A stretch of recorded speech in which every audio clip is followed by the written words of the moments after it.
Portosín tinguiuse de azul este sábado na xornada de exaltación da súa marca de calidade que recoñece a frescura dos produtos capturados pola flota artesanal da localidade.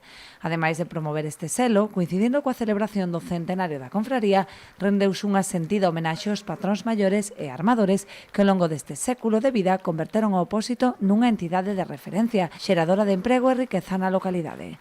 Temos que dicir tamén que é o centenario da nosa cofradía. Temos en conta que son 100 anos de cofradía, de non ter nada a ter o que temos.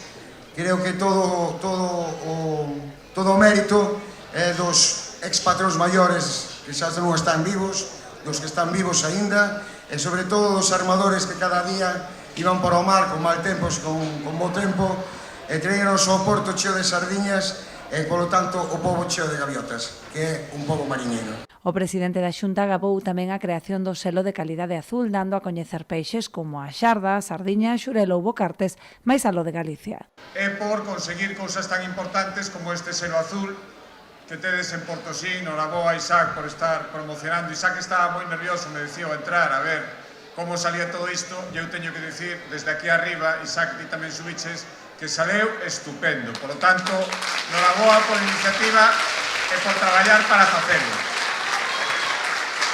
Amigas e amigos, somos a comunidade autónoma de España con máis kilómetros de costa, con máis vida na nosa costa, con máis xente que vive e respeta o noso litoral. E o queremos seguir facendo, para que siga habendo riqueza, para que se poidan facer xornadas tan bonitas como as de hoxe, para que todo o mundo poida vivir respetando o medio ambiente como vivimos sempre en Galicia. A xornada rematou coa degustación de diversos pratos elaborados con peixe local, así como show cookings a cargo de recoñecidos cociñeiros.